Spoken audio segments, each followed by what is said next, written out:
Hey guys, what's up? Welcome back to my channel. So I got a lot of really nice comments about the straight part that I've been trying out lately. So I am wearing it again today, seeing how well I like it. Oh, hey boo. Oh, hey, what's up? So currently I'm trying to pack to go see my boyfriend. Still dating William if anyone's gonna ask, but I've been trying to pack and it's not really working out for me very well. Hey. So it's actually gonna be me and Cider's first weekend apart. 3 whole nights, 4 days. Oh girl, aren't you baby Cider? I have taken it upon myself to write a full page of instructions for my roommate. Hey guys, so I'm finally on my way to see Will. In my last video, I actually asked you guys for some recommendations for podcasts to listen to because I've been really into them lately. And a couple of you guys left them in the comments, so I'm going to check them out on this long drive that I have going on. I'll let you guys know what I think. In the meantime, as I'm driving, because it's a 5-hour drive, it really has me thinking about long distance relationships. And so I thought that today's vlog would be centered around long distance relationships and what Will and I have had to do to make it work. Hey honey, you guys, I'm in Oklahoma. So we're at grocery shopping. Super nothing that crazy exciting. Hey babe, I love those. So I took a nap and then I woke up and I feel like my makeup is just felt melted off of my face. And what's that? No.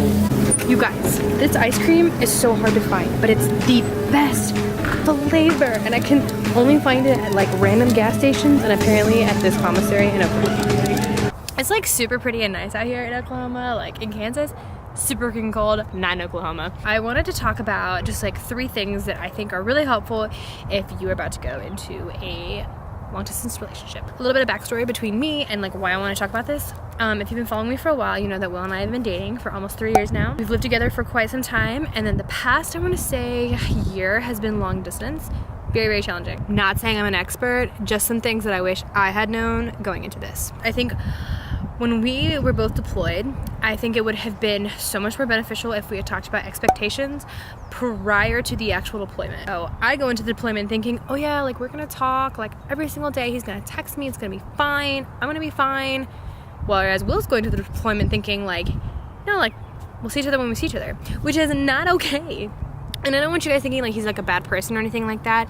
It's not that at all. Will is one of those people that just believe, you know, we went through so much of society without instant communication, and people have made it like, why is it any different now? Like we should still be able to have like this healthy relationship without having to communicate all the time. That's not how your girl thinks. I need you to talk to me like every day, every other day, something like that. If we had just nailed that out prior to actually deploying, would have saved 9 months of heartache. Sit down with your significant other, just be like, hey, these are my expectations, like this is what I need from you, whether that's a phone call a day, a phone call a week, a FaceTime a week, whatever it is, figure it out prior to leaving. Okay, so the next important thing is communication. As I kind of like touched on it in my first thing, like just making those expectations prior, I cannot emphasize how important communication is.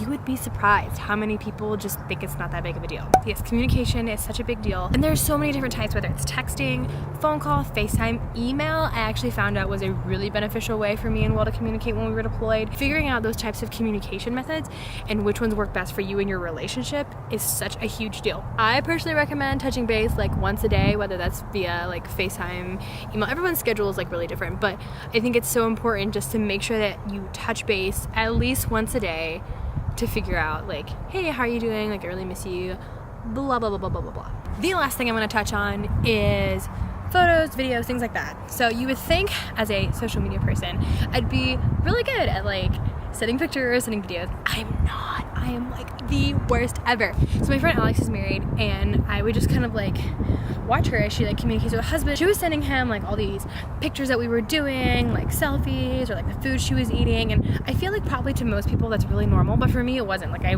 never really did those kind of things. And like she would take videos of just like, oh, like look at this cool thing, and kind of like just talking to the camera.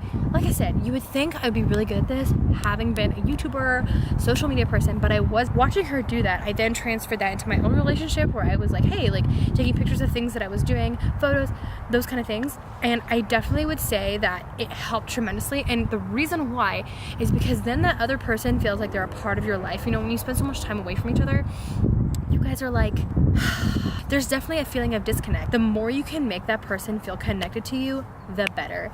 One beautiful way to do it is through visual images. So pictures, videos. I am a pure believer of FaceTime. I didn't really FaceTime Will a lot at the beginning of when we were deployed, and then since we've come back and he's had to move to Oklahoma to school, definitely gotten more into the FaceTime, and I think it's just way better because you just feel closer to that person.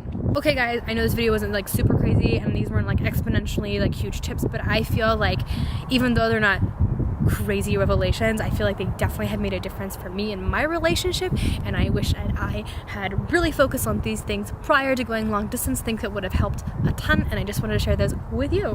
And now we off because I made Will carry the groceries in by himself.